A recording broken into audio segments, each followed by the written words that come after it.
آج ہم جاننے والے ہیں دنیا کے ایک ایسے لعنتی شخص کے بارے میں جس پر اللہ کی لعنت ہے، تمام فرشتوں کی لعنت ہے، تمام مخلوقات کی لعنت ہے۔ اس دنیا میں سب سے بڑے ظالموں میں سے ایک یزید کی موت کا واقعہ کی جب امام حسین رضی اللہ تعالی عنہ کو شہید کر دیا گیا۔ اس کے بعد یزید کا کیا انجام ہوا اور یزید کی موت کیسے کیسے ہوئی اور کس طرح سے اس کے کیے ظلموں کی سزا آخرت سے پہلے دنیا میں ہی مل گئی۔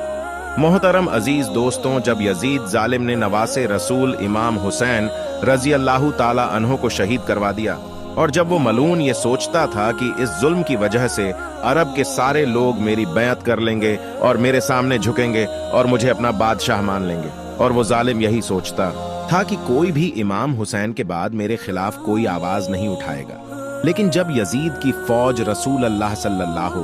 علیہ وسلم کی خاندان کی بیٹیوں کو قید کر کے کوفہ اور شام کے بازاروں سے گزرنے لگا تو رسول اللہ کے خاندان کی بیٹیوں اور حضرت امام سجاد رضی اللہ تعالی عنہ کے خطبے سن سن کر لوگوں کے مردہ ضمیر جاگنے لگے، اور پھر یزید ظالم کے خلاف بغاوت پیدا ہو گئی۔ ہر کوئی اب یہی سوچنے اور بولنے لگا کہ اسلام اللہ تبارک و تعالی کا دین ہے، محمد مصطفیٰ صلی اللہ علیہ وسلم اللہ کے رسول ہے، اور یہ خاندان جس پر یزید بدبخت نے ظلم کیا ہے، یہ خاندان اللہ تعالیٰ کا سب سے محبوب خاندان ہے، اور جس نے اس خاندان کے ساتھ ظلم کیا اس کو بادشاہ کہنا سب سے برا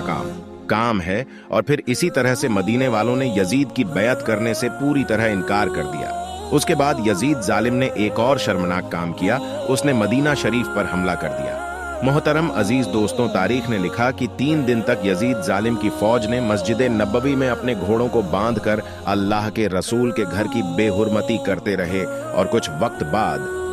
وقت بعد مکہ شریف سے بھی یزید کے خلاف بغاوت بڑھنے لگی۔ اس کے بعد اس ظالم شخص نے خانہ کعبہ کو بھی نہیں چھوڑا، اس نے خانہ کعبہ پر بھی حملہ کر دیا اور خانہ کعبہ کو آگ لگا دی۔ محترم عزیز دوستوں، تاریخ میں اس واقعے کو واقعہ ہیرا کے نام سے آج بھی یاد کیا جاتا ہے۔ ہر کوئی یزید بدبخت سے نفرت کرنے لگا تھا، لیکن یہ ظالم یزید جس کو بھی اپنے خلاف دیکھتا تو اس کا سر قلم کروا دیتا تھا۔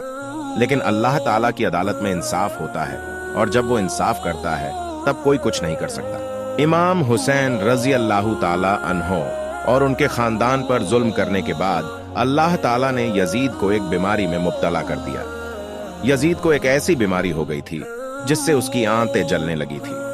وہاں کے سارے بڑے سے بڑے حکیم پریشان ہونے لگے تھے کہ یہ کیسی بدترین بیماری ہے کہ یزید کا پیٹ اندر سے اپنے آپ ہی ختم ہو رہا ہے، پیٹ اندر ہی اندر سڑ رہا ہے، اور اس بیماری میں یزید کو اتنی زیادہ پیاس لگتی تھی کہ یہ بدبخت پانی کے لیے تڑپتا تھا، لیکن جب اسے پانی پلایا جاتا تو یہی پانی اس کے پیٹ کو جلاتا تھا، اور اس کے بعد وہ ظالم اپنا سر پیٹتا رہتا تھا، اور اس کے محل کے لوگ یزید کی یہ حالت دیکھ کر کہتے تھے کہ یہ عذاب اس ظالم پر، امام حسین اور ان کے پورے خاندان پر پانی بند کرنے کی وجہ سے ہی آیا ہے۔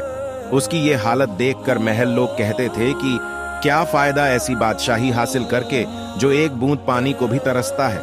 ایک دن یزید نے اپنی اس بیماری کی حالت میں اپنے بیٹے معاویہ کو بلوایا اور اپنے بیٹے معاویہ سے کہنے لگا، بیٹا یہ بیماری میری جان لے کر ہی چھوڑے گی۔ اے میرے بیٹے، میرے بعد تم کو ہی بادشاہ بننا ہے، تم ہی اس تخت کے مالک بنو گے۔ جس کے بعد یزید کے بیٹے نے اپنی نظروں کو اٹھا کر کہا، اس تخت پر تو امام حسین رضی اللہ تعالی عنہ کا خون لگا ہے، کیا تم یہ چاہتے ہو کہ جیسے دنیا تم پر لعنت کر رہی ہے ویسے ہی مجھ پر بھی کرے؟ ہرگز نہیں، نواسے رسول کے خون سے آلودہ ہے، ایسے تخت اور بادشاہی پر میں لعنت کرتا ہوں۔ یزید اب حیرت سے اپنی ہی اولاد کو دیکھ رہا تھا، اور یزید کے محل کے لوگ اب افسوس کر رہے تھے۔ دوستوں، آپ کو بتا دوں، اس سمے جب یزید کو یہ بیماری ہوئی تو یزید کے سامنے بڑے سے بڑے نشے کی چیز لائی جاتی تھی تاکہ یزید پوری طرح سے نشے میں رہے اور اس کو یہ درد کسی بھی طرح سے محسوس نہ ہو، اور وہ پیاس کی وجہ سے تڑپے نہیں۔ ایسی ہی نشے کی حالت میں ایک دن یزید اپنے سپاہیوں سے کہنے لگا، میرا وہ بندر کہاں ہے جو میرے ساتھ رہتا ہے؟ تبھی لوگوں نے اسے سمجھایا اور اس سے کہا کہ شاید وہ جنگل کی طرف نکل گیا ہوگا۔ یزید نے کہا، ہم ابھی جائیں گے اور اسے ڈھونڈ کر لائیں گے۔ جیسے ہی وہ اپنے بندر کو ڈھونڈنے کے لیے اپنے سپاہیوں کے ساتھ گھوڑے پر بیٹھ کر باہر نکلا تو گھوڑے نے امام حسین رضی اللہ تعالی عنہ کے اس قاتل کو اپنی پیٹھ سے گرا دیا، اور یزید کا پیر گھوڑے کی رکاب میں پھنس گیا